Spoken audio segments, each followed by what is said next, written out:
स्वागत है आपका हमारे यूट्यूब चैनल पर। दोस्तों आज की इस वीडियो में हम लोग ठोस अवस्था सॉलिड स्टेट के बारे में जानेंगे, यानी क्रिस्टलाइन सॉलिड और एमार्फस सॉलिड के बारे में। क्रिस्टलाइन सॉलिड और एमार्फस सॉलिड है क्या, इन सभी के बारे में हम लोग जिक्र करेंगे।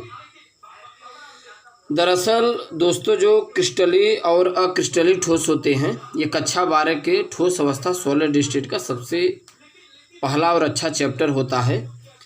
यहाँ पर देखिए एक साइड में क्रिस्टलाइन, दूसरे साइड में है एमार्फस। तो क्रिस्टली ठोस कौन से होते हैं? वे ठोस पदार्थ जिनके अवयवी कण यानी परमाणु अणु आयन त्रिविम में एक निश्चित ज्यामिति में व्यवस्थित होते हैं, क्रिस्टली ठोस कहलाते हैं। आप जरा सोचिए, क्रिस्टली ठोस एक ऐसे ठोस पदार्थ होते हैं जिसमें परमाणु अणु और आयन, जितने भी ठोस पदार्थ होते हैं परमाणु अणु आयन से मिलकर बने होते हैं। तो ये एक त्रिविम में निश्चित ज्यामिति में एक इनकी निश्चित ज्यामिति होती है, वे व्यवस्थित होते हैं, क्रिस्टली ठोस कहलाते हैं। अब अक्रिस्टली ठोस वे होते हैं जिनके अवयवी कण में जैसे बच्चों आएंगे परमाणु अणु और आयन त्रिविम में एक निश्चित ज्यामिति में व्यवस्थित नहीं होते, ये सभी अक्रिस्टली ठोस कहलाते हैं। राइट, अक्रिस्टली ठोस की खासियत होती है ये त्रिविम में एक निश्चित ज्यामिति में व्यवस्थित नहीं होते। अच्छा, अब इनके सेकंड पॉइंट की बात करें तो जो क्रिस्टली ठोस होते हैं ये दीर्घ परासी व्यवस्था में व्यवस्थित होते हैं। राइट, ये चीज़ें दोस्तों आपको ध्यान में रखना है। दीर्घ परासी व्यवस्था में यानी कि इनकी जो जुड़ने की प्रवृत्ति होती है काफ़ी दूर तक ये आपस में जुड़े होते हैं। और ये आप देख पा रहे हैं जो एमार्फस सॉलिड होते हैं यानी जो अक्रिस्टली ठोस होते हैं ये लघु परासी व्यवस्था में व्यवस्थित होते हैं। तो ये चीज़ें आपको ध्यान में रखना है, ये दीर्घ और ये लघु परासी व्यवस्था में। अच्छा, क्रिस्टलाइन सॉलिड इनके गलनांक क्वथनांक क्या होते हैं? आप देख पा रहे हैं इनके गलनांक क्वथनांक निश्चित होते हैं। राइट, ये आप देख पा रहे हैं, ये थर्ड पॉइंट है, इनके गलनांक क्वथनांक निश्चित होते हैं। बट जो अक्रिस्टली होते हैं इनके गलनांक क्वथनांक निश्चित नहीं होते। राइट, तो ये चीज़ें बच्चों आपको ध्यान में रखना है, इनके गलनांक क्वथनांक निश्चित होते हैं, इनके गलनांक क्वथनांक निश्चित नहीं होते। अब यहीं पर और इनके चौथे पॉइंट के बारे में बात करें तो देखिए चौथा पॉइंट क्या कहता है। चौथा पॉइंट कहता है कि निश्चित गलनांक होने के कारण ये वास्तविक ठोस कहलाते हैं। बात समझ में आ रही है? इनके जो गलनांक होते हैं यानी कि इतना टेम्परेचर दें आप गल जाए, जैसे टंगस्टन होता है, टंगस्टन का प्रतीक क्या होता है? W होता है। अगर टंगस्टन को आप लगभग 37 डिग्री यानी इससे कम नहीं होना चाहिए, लगभग 3500 से 3700 डिग्री सेल्सियस देंगे तभी ये गलेगा, अन्यथा नहीं गलेगा। बट जो अधातुएं होती हैं इनके गलनांक क्वथनांक निश्चित नहीं होते, इन्हें आप चाहे जैसा टेम्परेचर दीजिए ये गलने लगते हैं। राइट, अब आप देख पा रहे हैं यहाँ पे चौथा पॉइंट, इनके गलनांक निश्चित गलनांक होने के कारण ये वास्तविक ठोस कहलाते हैं, यानी ट्रू सॉलिड होते हैं निश्चित गलनांक होने के कारण। अगर निश्चित गलनांक नहीं होता तो ट्रू सॉलिड नहीं होता। बट इनके गलनांक निश्चित न होने के कारण ये अतिशीतित द्रव होते हैं, यानी सुपर कूल्ड लिक्विड।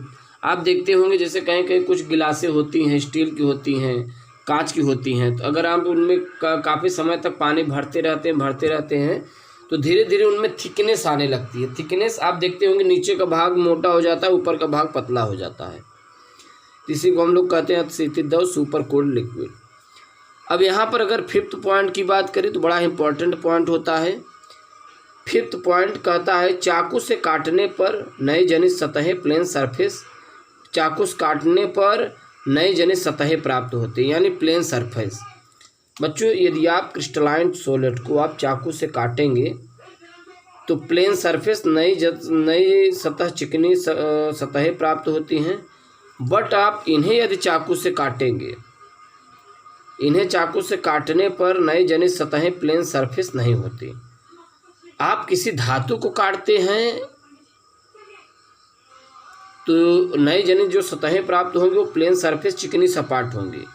बट आप इन्हें काटेंगे, चाकू से काटने पर नई जनित सतहें चिकनी सपाट नहीं होती। राइट, अब इनके जरा एग्जाम्पल के बारे में हम लोग जिक्र कर लेते हैं जो कि बहुत ही इंपॉर्टेंट है। यहाँ पे आप देख पा रहे हैं sulphur, phosphorus, sodium chloride, potassium chloride इत्यादि इनके बहुत अच्छे एग्जाम्पल होते हैं। यहाँ पे आप देख पा रहे हैं sulphur, phosphorus, sodium chloride, potassium chloride, तो ये सब होते हैं।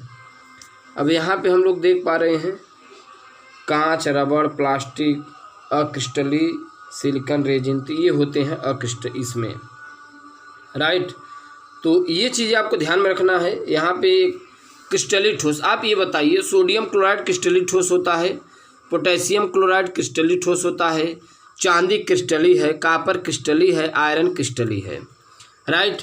अब यहाँ पर ध्यान दीजिए, कांच क्रिस्टली है, रबड़ क्रिस्टली है, ये कांच अक्रिस्टली है, रबड़ अक्रिस्टली है, प्लास्टिक बच्चों अक्रिस्टली है, ठीक। सिलिकॉन भी अक्रिस्टली होता है, रेजिन भी अक्रिस्टली होते हैं। तो ये चीज़ें आपको ध्यान में रखनी है।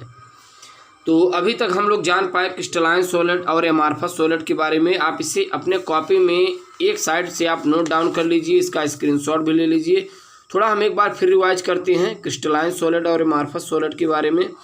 हमने क्रिस्टलाइन सॉलिड के बारे में बताया, ये एक ऐसे ठोस पदार्थ होते हैं जिसमें परमाणु अणुआन त्रिविम में एक निश्चित ज्यामिति में व्यवस्थित होते हैं।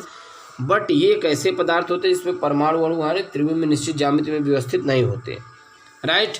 अब यहाँ पे हम लोग देख पा रहे हैं ये दीर्घ परासी व्यवस्था में व्यवस्थित होते हैं, बट ये लघु परासी व्यवस्था में व्यवस्थित होते हैं। अब यहाँ पर हम लोग देख पा रहे हैं इनके गलनांक क्वथनांक निश्चित होते हैं, बट इनके गलनांक क्वथनांक क्या होते हैं, अनिश्चित होते हैं। तो ये चीज़ें आपको ध्यान में रखना है, इनके गलनांक क्वथनांक निश्चित, इनके गलनांक क्वथनांक अनिश्चित होते हैं। अब यहाँ पर हमने क्या कहा, इनके गलनांक क्वथनांक निश्चित होने के कारण ये वास्तविक ठोस कहलाते हैं, यानी कि ट्रू सॉलिड कहलाते हैं। बट इनके गलनांक क्वथनांक निश्चित नहीं होने के कारण ये अतिशीतित द्रव कहलाते हैं, सुपर कूल्ड लिक्विड कहलाते हैं। अगर आप किसी क्रिस्टलाइन सॉलिड को चाकू से काटेंगे तो नए जनित सतहें चिकनी सपाट यानी प्लेन सरफेस होंगे, बट आप किसी अक्रिस्टलिक काटेंगे तो नए जनित सतहें चिकनी सपाट नहीं होती, प्लेन सरफेस नहीं होती। आप ये बताइए, किसी आप प्लास्टिक को काटिए, किसी आप लकड़ी को काटिए, राइट, और किसी आप कांच को काटिए, किसी आप सिलिकॉन रेजिन को काटिए, तो क्या वो उनकी जो नई जनित सतहें होंगी बच्चों चिकनी सपाट होंगी? नहीं, ऐसा कहीं नहीं होता, राइट।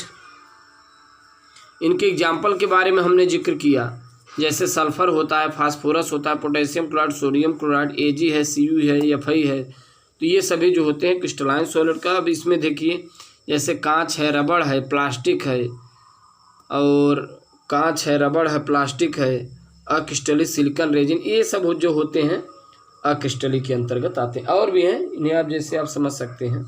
चलिए, इसके बाद हम लोग अगले वीडियो लेक्चर में मुलाकात करेंगे। बच्चों यदि आप चैनल पर नए हैं तो चैनल को सब्सक्राइब करना ना भूलना। थैंक्स फॉर वॉचिंग, थैंक्स, धन्यवाद।